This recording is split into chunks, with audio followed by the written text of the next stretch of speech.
a religious organization? Yes, Your Honor. And considering, Madam Chair, that it is a religious sect,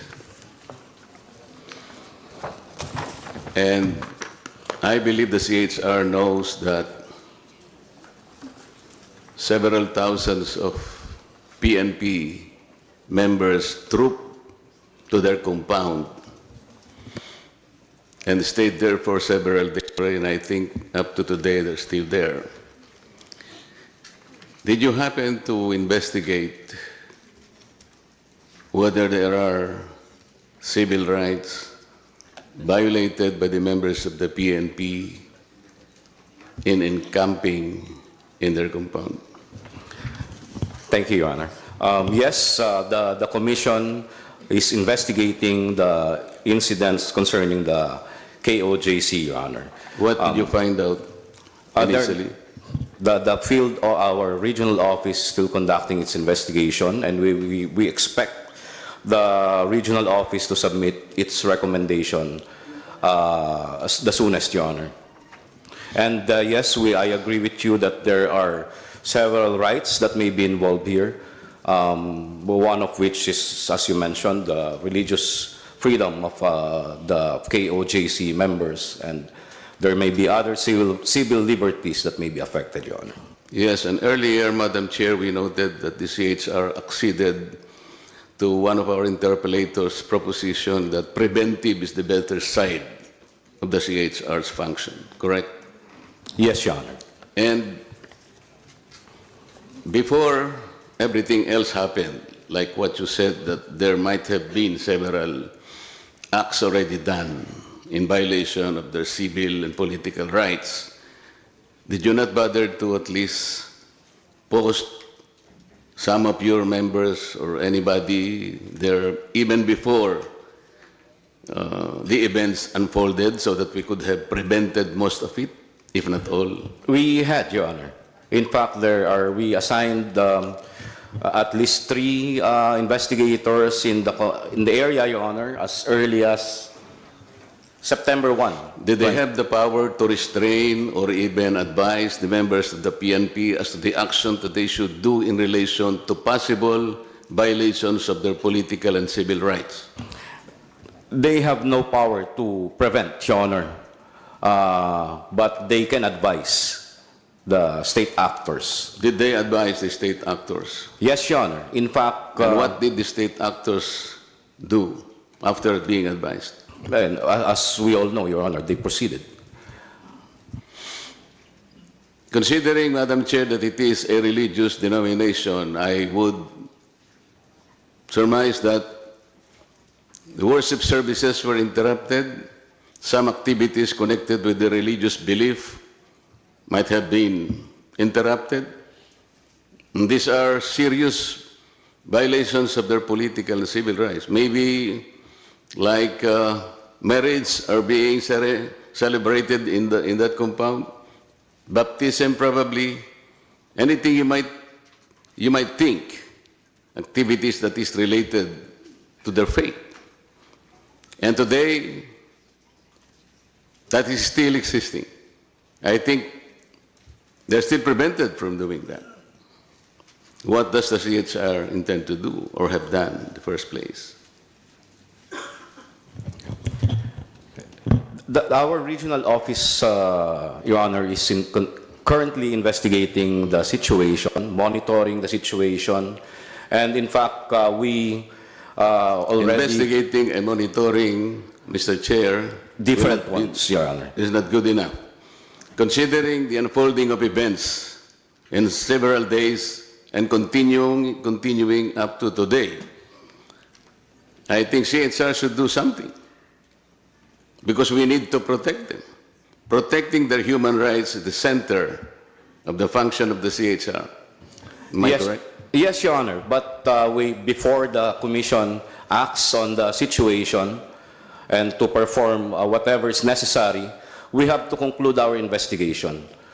So we have to determine based on our own... By investigation, sir, you mean you are able to identify the persons, the number of persons, and their acts, and the damage or damages suffered, or the number of acts that constituted violations of their civil and political rights? Yes, Your Honor. Those are among the details that we might need. And when can this committee receive a report so that probably even Congress can act on it and do something about it? Yes, Your Honor. As soon as the investigation is concluded, Your Honor, and the Commission and Bank. You have a time frame, sir? Ano ba time frame natin?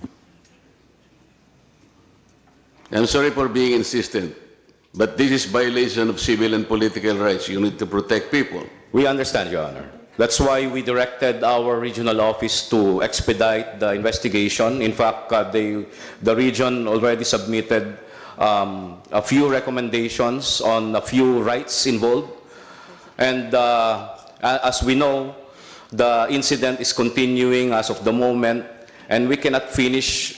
The investigation is continuing, Your Honor. At the But least-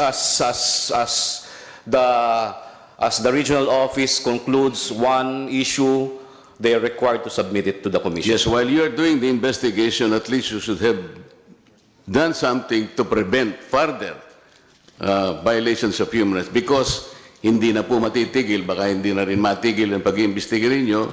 Because while you are investigating, nagagawa pa rin po yung continuing violations of human rights. Can we Yes, yeah. expect, for example, a report by 5 o'clock this afternoon, Mr. Chair? That would be impossible, Your Honor, because we will be waiting for the recommendations from the regional office, Your Honor.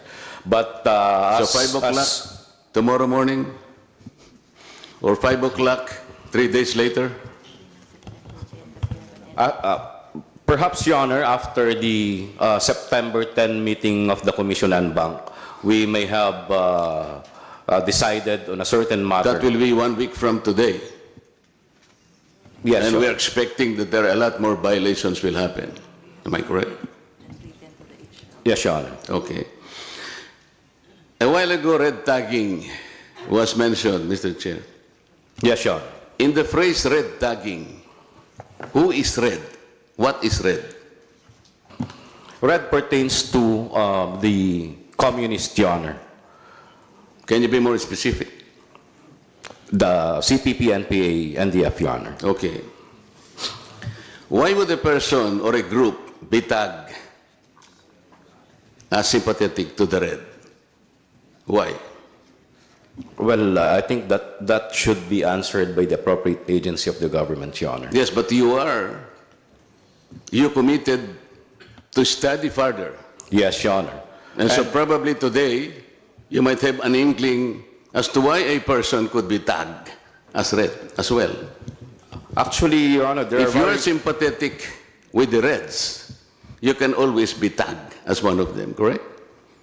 it may be possible, Your Honor. There are instances where tagging is not only because you are sympathetic to the red. Well, based on the accounts of victims, Your Honor, the mere fact that they are serving the people, the poor people in a community, they are already tagged. The mere fact that they are advocating for a certain right, they are already tagged.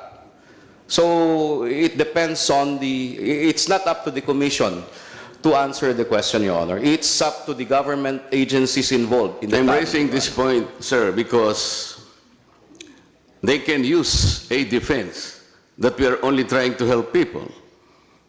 Like trying to protect their rights also, your human rights.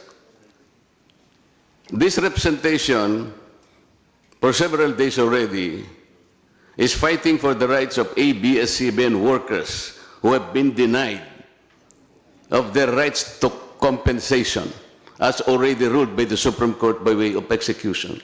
Until today, they're struggling to get the rightful compensation already awarded by the Supreme Court. Ginawa ko po ito meeting with the NLRC officials themselves, including the Secretary of Labor. But I did that without making any resentment against the government. I did that because I want to help the people. I cannot be red tagged, is it not, Mr. Chair? Well, it's an experience, Your Honor. You're not answering my question. I cannot be red tagged by doing that. Yes, Your Honor. Yes, thank you. Yun nga po yung gusto kong sabihin. If that group of persons cannot even, let's say, denounce the doings of the NPA, they can be red tagged. And that's understandable. Am I correct? I think we have to make this If I the am term asked- red, Your Honor, If I clear. am asked to denounce, for example, the works of the Reds, and I did not do it, I can be red tagged at hindi ako pwedeng sisihin. Tama po? Well, may mga experiences po ang mga tao na pagka there are instances where people were asked to denounce the CPP, NPA, NDF, and once they refuse, they are tagged. Hindi ho namin ma-deny yun because there are claims. Pero that kung may halimbawa ganyang po ang pangyayari. gagawin nila, yung tulong lang talaga. Huwag mo na silang i-instigate. Sabihin na lang natin, tulong lang talaga. Huwag na nating instigate against the government para walang masabi sa atin. Hindi ka mare-red tag, hindi ba, sir? Wala ho dapat ma-red tag dahil sa lang sa pagtulong sa tao. Yes, sir. Tama po. Kung ginagawa mo rin yung tungkulin mo na wala ka nang binabanggit tungkol sa gobyerno, basta tulong lang, simple lang. Tama ba? Medyo broad ho kasi yung may binabanggit ka kontra sa gobyerno. Dahil ho when you Pagka redress nag-express ka ng grievances to the sentiments government, kasi, yung grievances kasi, Yes. wag mo nang sinasabi na yung grievance against the government. Talaga pong ganun eh. Kailangan nating pagtulong-tulungan ito. Ang government is doing what it can to protect our people. Ganun na lang. agree po ako doon. Kaya lang isa ho sa fundamental rights guaranteed by the Constitution is to redress government for grievances, Your Honor. Yes, sir. And But without- by addressing the government, But their without grievances, Your instilling Honor, in the people, no, yung sentimiento against the government. Yun ang problema lang. That's the point. That's the dividing line. Para lang hindi tayo ma-red tag so that we can keep ourselves from this side, alam natin yung isang side. There should be a dividing line. may I be allowed, Your Honor? Kasi ang issue po sa red tagging is that hindi ho yung grievance eh. Hindi yung grievance because that's a fundamental right. No, but if you are doing The that, fact that- you might not be an objective person to at least go into your commitment later on na makakraft tayo ng batas on red tagging because you are already opinionated. I'm only asking you that we should have a dividing line. Yes, Your Honor, but we have to be clear.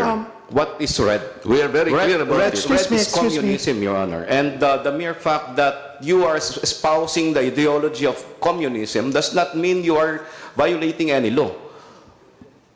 The problem lies in the fact that CPP and NPA NDF was designated as a terrorist under the anti-terror law. And Madam when Chair, you last na lang, to cut it short. The NTF-LCAC must do also some preventive measures. Yes, Your Honor, I agree. In fact, Okay. in Excuse our me. meeting with them, with the Please allow me NTF-LCAC, to first address the chairperson kasi parang nagsagutan na kayo na. Yes. So, I'm sorry, Your Honor. The CHR is so- apologizing already, No. Madam Chair. Can you please state your last question? Yes. I'm trying to stress a point that if we know to observe the dividing line, Madam Chair, you cannot be red tagged. That is the point. Yes, go ahead, Chairman. I agree, Your Honor. Okay. Thank you very much, Madam Chair.